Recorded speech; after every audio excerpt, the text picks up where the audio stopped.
Yo guys, Nick here and welcome back to another video. So today's the day. Canon just did it. They just dropped the R6 and the R5 and a bunch of new RF lenses, and well, I guess those of us that follow the rumor mill and sort of keep in tune with all that news floating around, we were really looking forward to this day, and I think Canon's finally done it. I think this is the first camera, the R5 is the first camera I've seen that is what I'm gonna call like the no compromises camera. And the R6 seems like a really great option for the majority of people out there too. So I want to talk about it in this video and let you know which one I'm going to be picking up, because hell yeah, I am.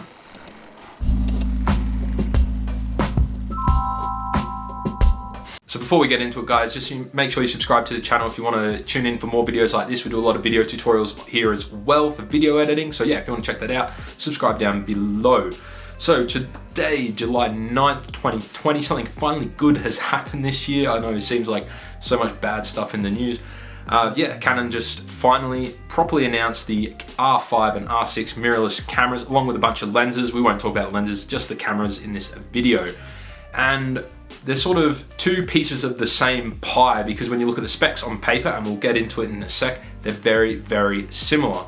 So we have the R5, which is like your top of the top, best of the best. That is the best mirrorless camera that Canon makes. And then you got the R6, which sort of is a little bit below it, I guess, but it's still an awesome, capable camera. So I guess the big feature we're all hearing, because Canon announced it themselves, is that the EOS R5 was going to be able to shoot 8K RAW internally without the need to plug in an external recorder. And this is sort of something that's just unheard of in the mirrorless world at the moment. And so everyone was sort of umming and ahhing, what's going to be the catch? Because up until this point, Canon mirrorless cameras and even Canon DSLR cameras have had some sort of catch. Whether that's some sort of crop in 4K video or some other catch, has generally been something holding the camera back. But no, the EOS R5 shoots 8K RAW internally. It also shoots 4K up to 120 frames a second at 10-bit 422. These are unheard of numbers internally in a camera.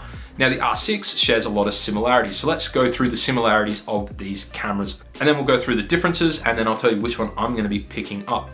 So to start with, they both have inbuilt image stabilization. The sensor is stabilized up to 5 stops of stabilization with the sensor stabilization, but if you pair that with one of their stabilized lenses, which a lot of the RF lenses are stabilized, in fact I think they all are, you're gonna get up to 7.5 stops of stabilization, which is absolutely insane. You're probably not gonna need a gimbal for most of your stuff these days, so 7.5 stops is awesome. Both cameras will shoot 4K at 60 frames a second. That is the best that the R6 can shoot, and that is at 422 internal, no crop, which is awesome to hear, because obviously that's what we've been dealing with the mirrorless systems from Canon for a while now. Both cameras shoot 12 frames a second with mechanical shutter and 20 frames a second electronic shutter. This is awesome. I've been wanting this 100%.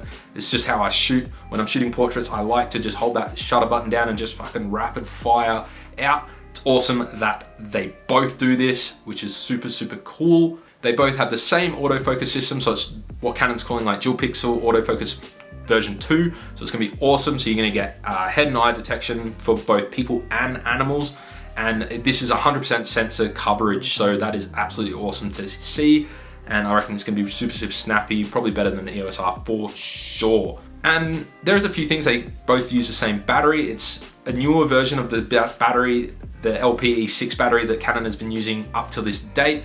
So you can use your older batteries with these cameras, but the newer version of that battery that they made gives you about 15% longer battery life. Something to do with the software sort of utilizing that battery better. So yeah, I mean, at least you can use your older batteries, but these newer ones are gonna give you a little bit more battery life. Both cameras do have dual card slots. However, the R6 is dual SD card, both UHS 2, which is good. And then the R5 is going to be CF Express and SD UHS 2. And then they sort of start to separate. So the R6 comes with a 20.1 megapixel sensor. It's the same sensor, more or less, just with a few slight variations from the 1DX Mark III that came out earlier in the year. And then the R5 comes with a 45 megapixel sensor, and that is needed because it shoots 8K RAW. 45 megapixels works out to 8K as a full readout, so that's why we're getting that. Again, as I mentioned, the EOS R6 is going to cap out at 4K 60 frames a second, but that's no crop. It does also have autofocus in that mode and 422 10-bit internal, so that is still really, really good.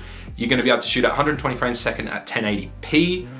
The R5 just sort of blows everything out of the water with the video specs. You're looking at 4K 120 and then 8K RAW as well as 8K non-RAW, I guess. And then you got a whole bunch of different record settings. It's just unbelievable. The downside to 8K RAW is they're saying that on a 64 gig CF Express card, you're gonna get 3 minutes. 3 minutes. So you're gonna be buying storage out the wazoo. Physical differences of the camera, they're both very, very similar, but you will notice that on the top-down view, the R6 has a standard control dial, with no digital screen readout, whereas the R5 has the same system from the EOS R. Ironically enough, I actually prefer the R6's implementation because I think it's faster to switch to video and photo mode that way. So that's weird, but yeah, I get it. You know, digital screen looks nicer, a bit more high-end, sure. Weather sealing is a little bit different between the two. Canon's saying that the R6 is gonna have weather sealing similar to the 6D series of their DSLRs, whereas the R5 is their 5D series. So the R5 will have better weather resistance, but they're still both really, really good. And we have all the I/O that you sort of expect as well. So microphone, HDMI out, or micro HDMI, I think, mini HDMI.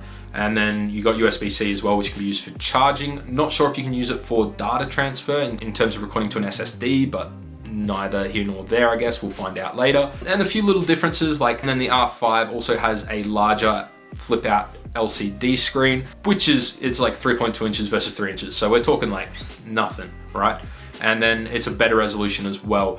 I think the R6 seems to use the exact same ones from the EOS R in terms of the EVF and the flip out screen. So it's still really good because those aren't bad by any means. Now there is a few drawbacks for having a 45 megapixel sensor. You're just not gonna have as good as low light because there's more pixels in the sensor. That's pretty standard. So the EOS R5 goes up to 51,200 ISO native and then extendable up to 102,400.